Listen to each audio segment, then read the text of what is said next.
Hello and welcome to another episode of Mordred's Community Multiplayer Political Discussion. Just me this week, no guests, but wanted to give a high-level overview of what happened last session from a player war perspective, as well as share some thoughts on what I believe is going to happen in the last few sessions to wrap this season up. We believe that there should be about 3 sessions left, about 30 years a session, so that'll take us to 1730, 1740, somewhere in that time frame.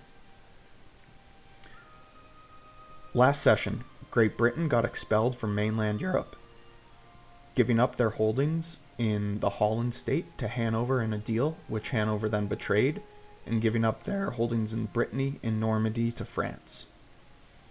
Hanover then also traded its French cores in the Gascony and I don't know even how to say that, states for Flanders.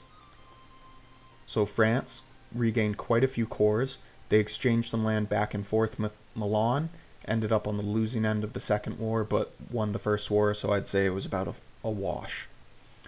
Andalusia gained quite a bit of land from Hanover releasing Castile, and then Prussia gained some land from Byzantium and some from Milan. Now, Hanover, Prussia, France, Byzantium, they took a stab at Milan and lost 2 sessions ago. Going into this session, Byzantium was left in that war with all other parties being pieced out or accepting a white peace, lost quite a bit of territory. Milan then had to declare bankruptcy, France declared war, Prussia declared war, Milan gave up quite a bit of land, came out of that bankruptcy, and declared war on France.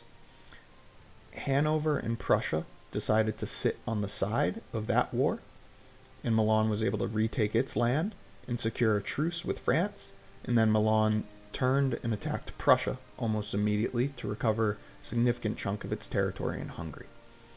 I think Hanover and Prussia made a strategic error sitting out that war with France, and Milan was able to almost play the 3 parties of Hanover, Prussia, France, and Byzantium against each other, kept truce timers rotating, so the 4 players were not able to coordinate against Milan.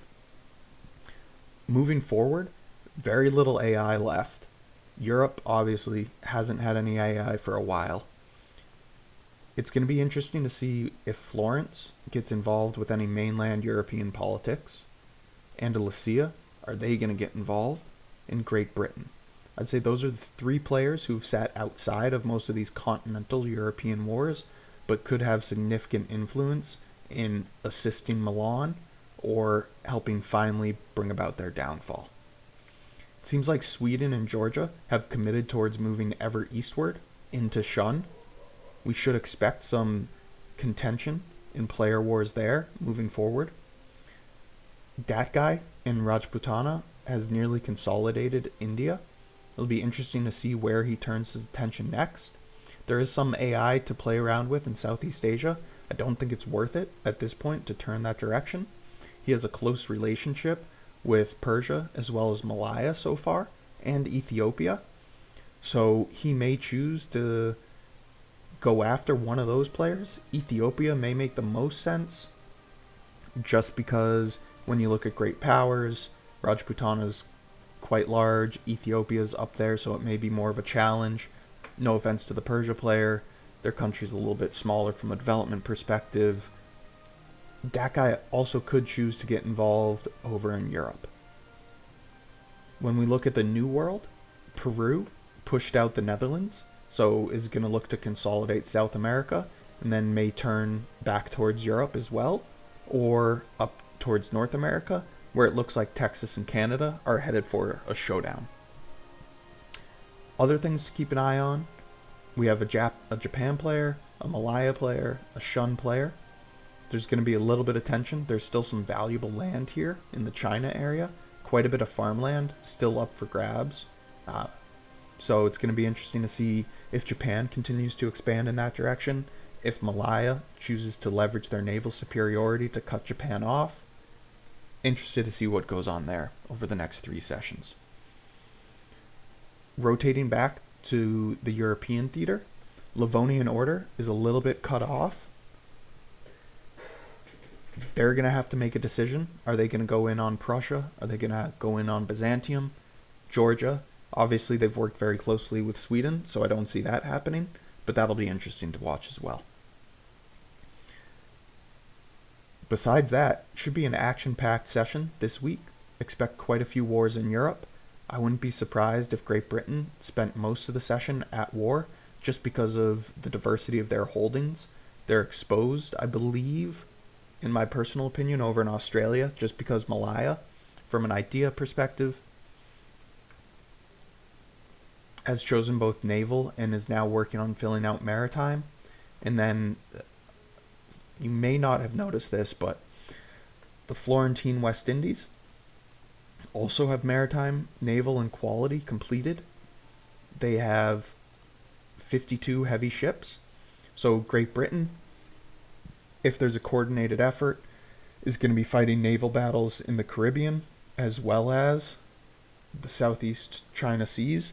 That's going to be incredibly difficult to manage. So I'd expect Great Britain to be picked at by Malaya, Florence, Texas to try to take some land in the Caribbean and potentially take some land here in the Moluccas. Other wars I expect to see, I just can't see a session going with Milan and France not at war. Andalusia may look to move in on Florence. They may move in on France on Milan's side, but I expect Andalusia to be involved in some player wars. The Knights may be a target for Andalusia, but Ethiopia, obviously allied to both right now, don't know how the politics will play out there. Persia has a little bit of expansion left with Khiva and Afghanistan, but Byzantium may choose to say, screw it, I got betrayed in Europe. Prussia, Hanover, France, they left me holding the bag against Milan. Milan, you can fight them. I'm going into the Middle East. That's always an option. Yeah, besides that, looking forward to Sunday, and feel free to ask any questions. Love to share my insights, and good luck out there.